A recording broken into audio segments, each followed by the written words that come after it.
Hey you! Yes, you've just clicked on the PaddlingBanter podcast. You lucky devil, you. Sit back and enjoy some paddling and banter. Brought to you by some crazy young people. And some old, maybe. Listen and enjoy. Hello, ladies and gentlemen. Welcome to PaddlingBanter podcast. Your dose of both paddling and banter. This week we have... I'm Jake, again. Still. Who knows? Am I still Jake? I'm Martin. And of course, I'm Connell, the presenter of this fine podcast. Yeah. I still paddle, by the way, just in case anybody was... I think we all do, Jake. Otherwise, we wouldn't be on this podcast. Right then, so this episode is all about river mysteries. Yes, very spooky. Before we start, this is a bit of banter compared to paddling. Can I tell you the story of what happened today with me and the Mormon? The Mormon? Yes, I want to hear what happened between you and the Mormon. This sounds like Sounds golden. Yeah. I just come out of the gym, right? Obviously, and you know, I'm generally I am a very friendly person, as you well know. That's a lie. Okay, but I'm relatively friendly, okay? But the thing is, you don't know that until you've talked to me. If you see me in person, I don't look remarkably friendly. Yeah. Yeah, it's like when you don't know you look like really tough. When you do, you look like a ginger teddy bear. Thank you. I'll take great appreciation to that. But, so imagine this. I'm walking down the street, and I see these two gentlemen walking my way. Now, the area I live in, if they're wearing a suit, there are two reasons for this. One, they're very, very, well, they work at a bank or a very highly established pay job. This was nowhere near a bank or the high street. So the option two, of course, is they're religious. So already, I know that I'm in for a real fun talk here. So they talk to a guy in front of me, and I'm just trying to walk past them nonchalantly. And I've had my headphone blaring, okay? And all I see is their mouth move when looking at me. So, you know, you take your headphones out because you're a polite person. Yeah. Yes. And the first question I got asked, which of course is the easiest question to answer, isn't it? What's your philosophy about God? It's going to be interesting. And I think this could be a very good, interesting topic for a podcast, but we'll leave it at that. So I responded with basically, you know, I'm not particularly that fond of an idea of God. I prefer to think of everything is right in front of me. There isn't anything higher up. And he responds with probably the nicest compliment I've ever received. And I don't know if it's genuine or not. Because I would believe the same thing if I was as handsome as you are. I know. And I was like, sir, that is a very... You mean by Mormon? They were Mormons. Tell me that, right? They were definitely Mormons. But I tell you something, right? Getting a compliment from this man really cheered me up, right? I know it's a complete lie, but it really cheered me up. Like I was walking on air all the way home. It was such a nice compliment.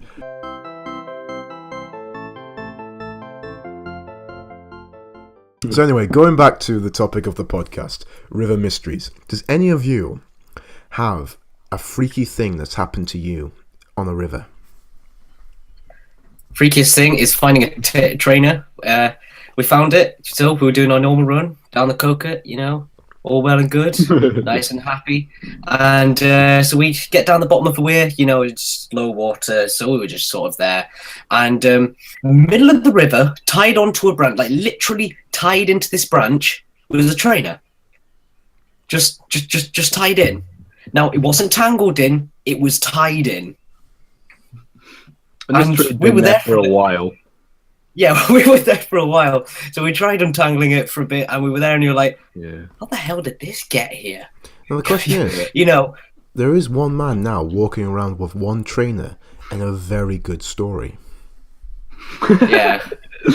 Yeah, but no, it's not like they tied it into the tree and the tree came down in flood, because that had been there like half a year already. And there was no trainer tied into it. That's been there for a while. Yeah.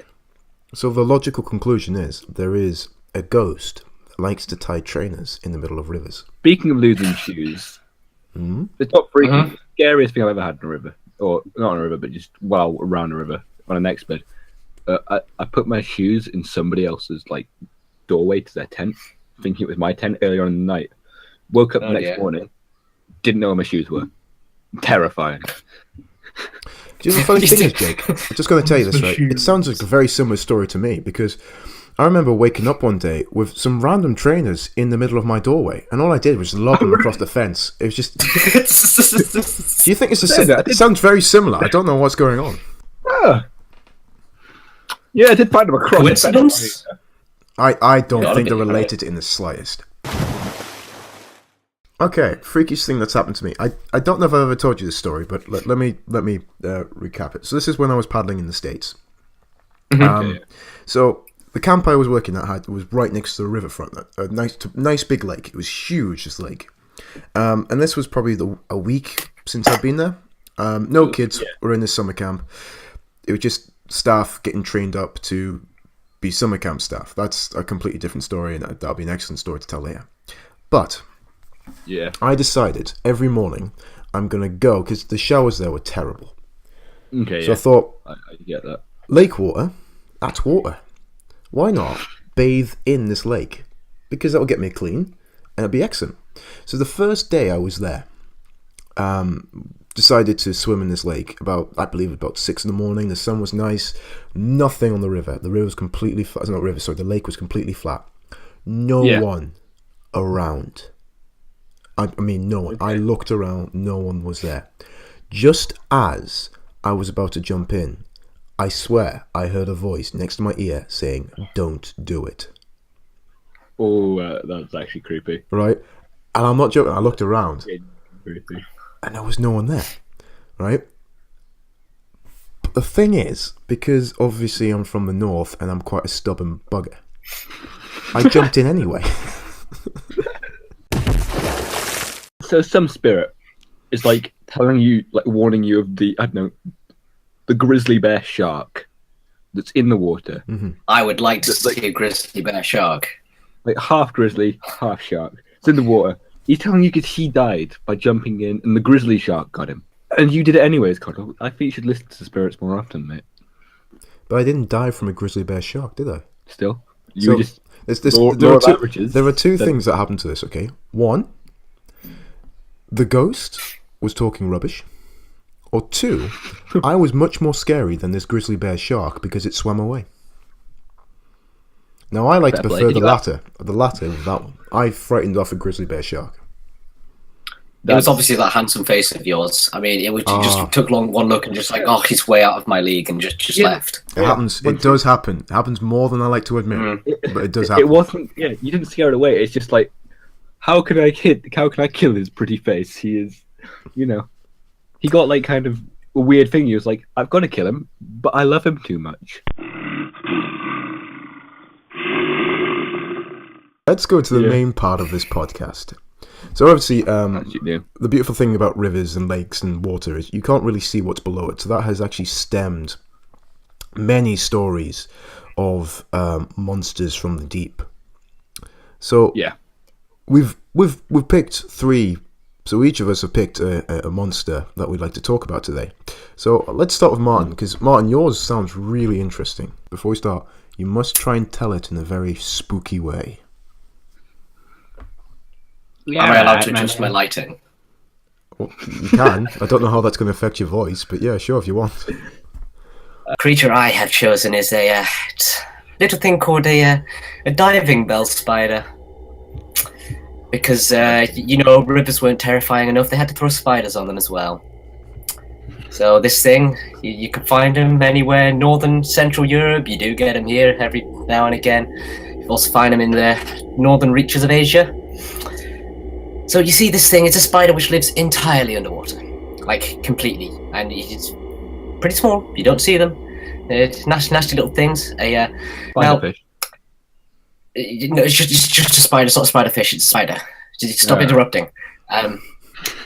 So you see, this spider, it still has to breathe. Like it's not a spiderfish, as I just pointed out. It's not a spiderfish. It still has to breathe. So what it does is it puts little bubbles on on its hair there, its leg hairs. It creates these bubbles on its leg hairs and breathes through those. And it only has to surface every once in a while. These nasty little things. Now they're quite feared, mostly because they've got a rather nasty bite by the sounds of things, and they also give fever symptoms. So. You get bitten by this thing, you can't tell if you've gotten a Viles disease, food poisoning, or you've been bitten by some spider which lives underwater. I mean, as far as I'm concerned, like, if you're a paddler and you also happen to be an arachnophobe, just don't bother. Just give up the sport, find something better to do, like knitting. Or, chasing less nasty monsters. So diving spells fine, they're quite terrifying. What about knitting clothes for less nasty monsters? Is that a good substitute, or is that just me overthinking? Well, it depends how nasty I mean, for example, if you're hunting down a half grizzly, half shark, you might struggle making clothes for that thing. It would need. But who knows? It would need a really nice woolly jumper when it gets out of the water to be a grizzly. A grok. Grok. Yeah, grizzly shark. Yeah. Grok. I guess that works. Grok. Shrizzly. Yeah. Shrizzly. I know better. Shrizzly. And now we're hunting notorious Shrizzly.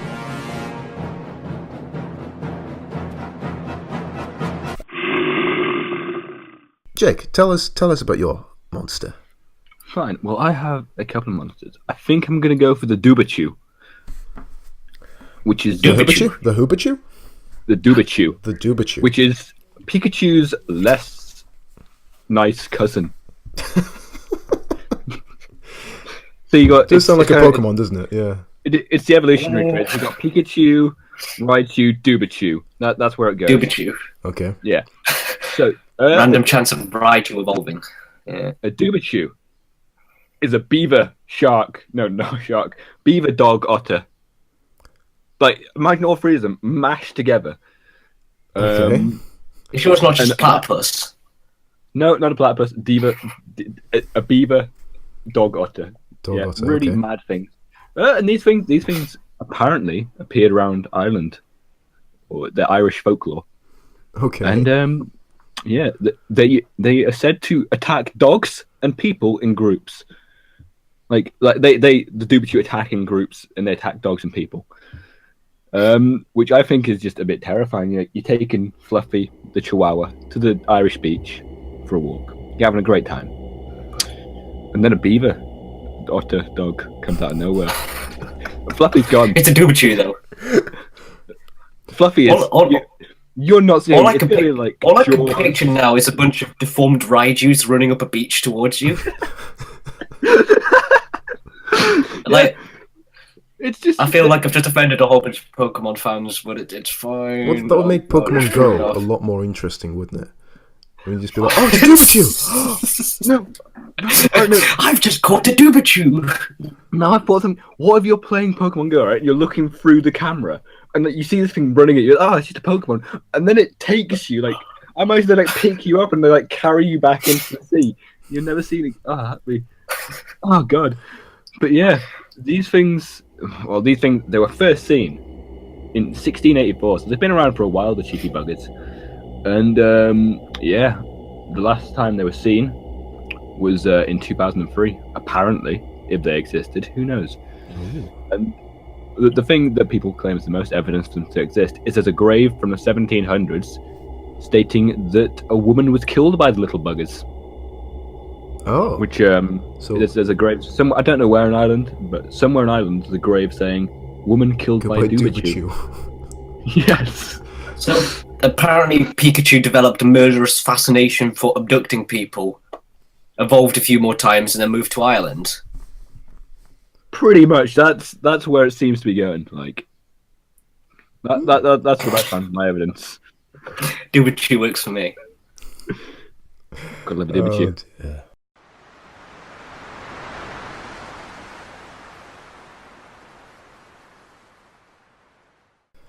I still think it's shark grizzly or grizzly. I can't remember what we called it. A Shrizzly. A Shrizzly. It's a Shrizzly. A Shrizzly. The species so far is the highest. But you haven't heard my story yet. Nope, I haven't, and I'm looking forward to this one. Ooh. Right then.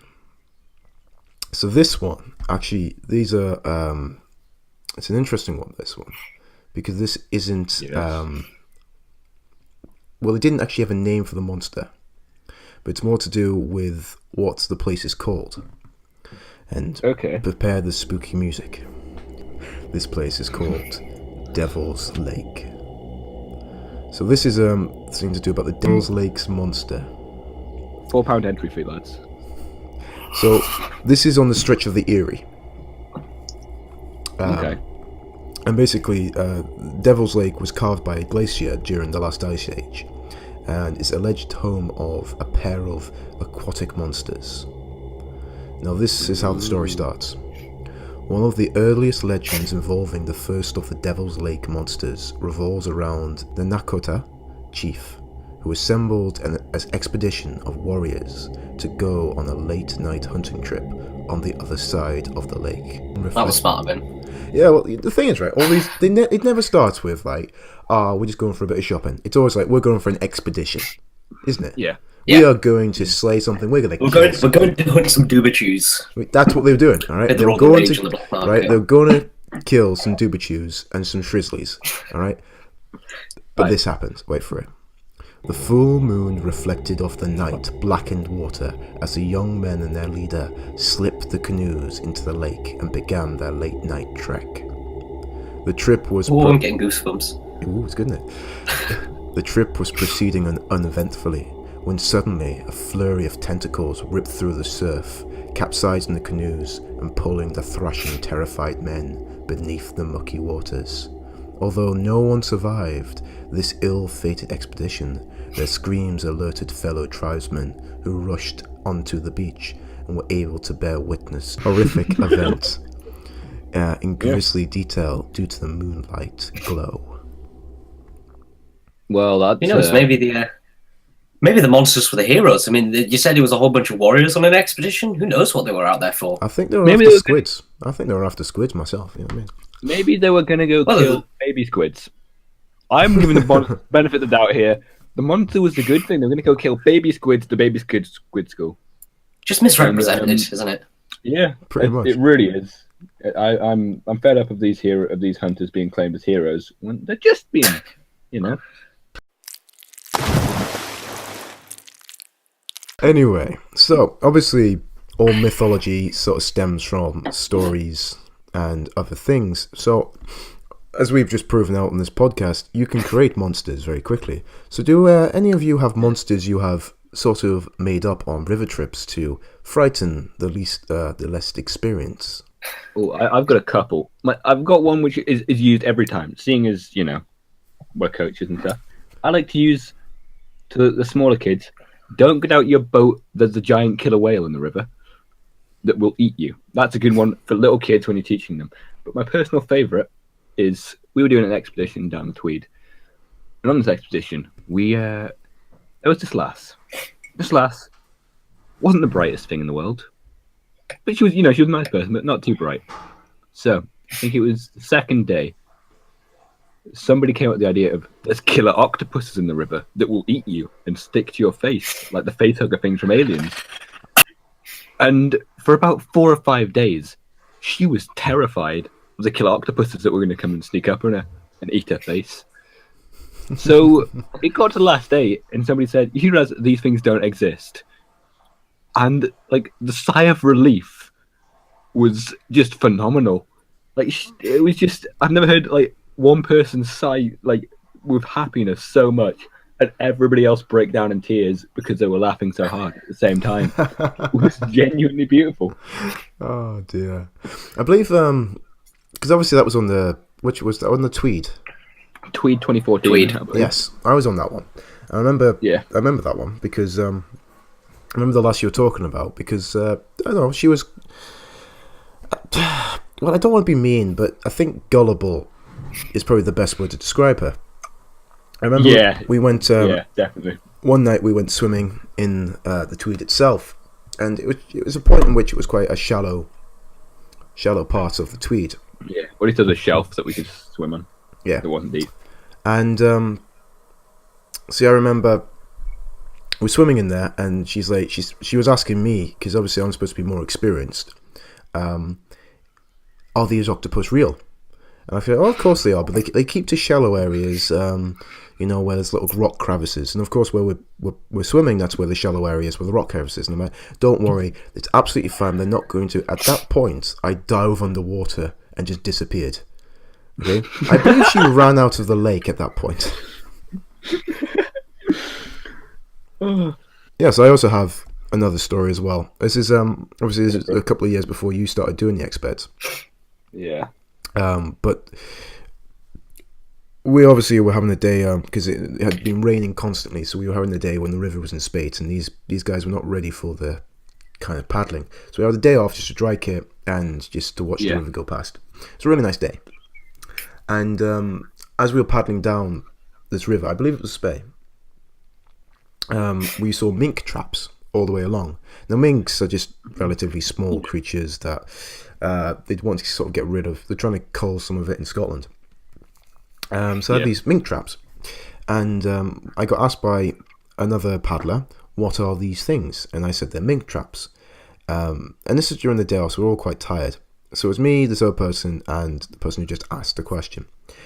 And she goes, why are they trying to catch mink? So, being the horrible person I am, I said, well, mink, what they do is they'll jump out of water and they'll go for your throat and try and rip it out.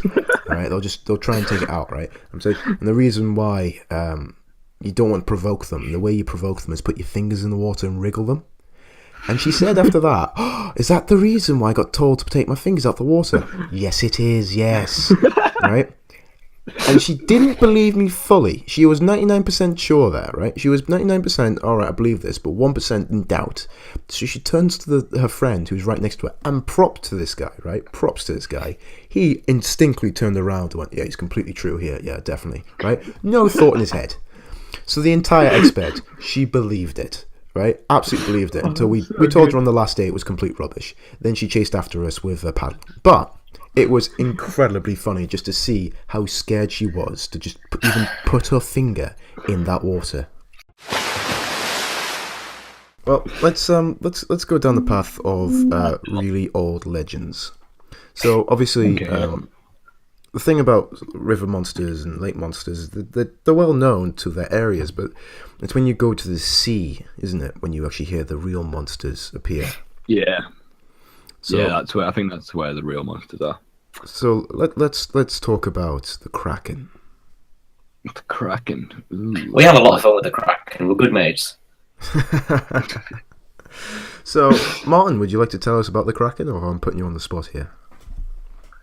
How do I put this? I'll give an outsider's representation of the Kraken.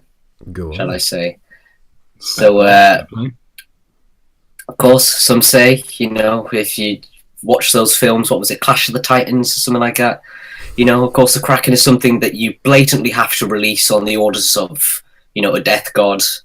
And then it just, instead of destroying cities, it wants to eat individual people. I mean, I don't really understand the allure of that, but, it's a pretty big technical thing, It's pretty nasty. Then if you watch Pirates of the Caribbean, for example, it's still a pretty big technical thing, but this thing actually destroys boats and is released by another boat. I like the idea at this point in time that you know all your mythology of the Kraken just from films. Otherwise, Kraken, it does go back. Legends of the Kraken have always come from, ancient times. Sailors were always scared of the really, really deep, deep sea. And back in the days when you believed in 12,000 different gods for tiny little things, sailors were very, very scared of the sea. Big storms, that sort of thing. Bad diet, they tended to dream up things, and the legend of the Kraken was born through that. It is a good legend, though, so props to the guys who came up with that one on a voyage. I mean, well, the thing is, the Kraken, of course, was rightly so, obviously. So when you're out at sea, you make up stories to sort of, better yourself, to show that you're more of a manly person than you actually were. But the Kraken actually stems from the giant squid, didn't it? Yeah, probably. We don't know. Well, yeah, we do. because unless we know what the giant squid are. Kraken was a thing, and like there was like a 1,000,000-foot Kraken. Well, no, that actually makes sense though, because you do find sperm whales washed up with what looks like they've been killed, by tentacled things. You do find those. It's not as if sperm whales are small creatures. No. They're absolutely huge. So if you're a sailor who doesn't know what science is and you believe in gods and that sort of thing, and you find one of these absolutely massive creatures that could sink your boat just by itself, and you find this thing washed up dead, you'll go, ooh, okay, well, there's something murdered that thing that I really don't want to be messing with. Yeah, that's a fair point. Plus, they've got beaks, and I was bitten by a parrot once, and that really hurt. I can just imagine a Kraken's bite, right? If the bite of a parrot's quite like maybe 3, maybe the Kraken might be a good 9, 10. At least, yeah. It has to be. I mean, don't get near parrots, kids, or Krakens. Well, this goes on to the thing about the Kraken. Which, of course, it sort of inspired works of fiction, as Martin's already gone through about. Obviously, film. It sort of stemmed from there. You've got things with like Pirates of the Caribbean, and of course, was it Clash of the Titans? But it's also sort of inspired modern books and authors. And of course, my favourite author, which is H.P. Lovecraft. Oh, really, Connell? Now, as listeners at home, you may be wondering why Jake responded in such a horrible way as he just did. It's partly because I do yarp on about H.P. Lovecraft and Cthulhu quite a bit. No, not at all. Never. That's never happened. Jake, I can't taste sarcasm yet. You need to keep layering it on. Yeah. I can keep going, don't you? Sorry, as you were, Connell. For those 1% of you who don't know what Cthulhu is, Cthulhu was a creature created by H.P. Lovecraft in a very famous story called Cthulhu, in which a man went through notes what left by his, I believe it was his great-grandfather or great-uncle, in which he discovered what Cthulhu was, and Cthulhu is just this creature that you can't even comprehend because it's so massive. It's from an alien world, but Cthulhu has the face of a squid and the claws of a beast, and just is perched on with the wings. It's a really weird image. If you have time to read it, read that story. It's a very good story read. Have you two read the story?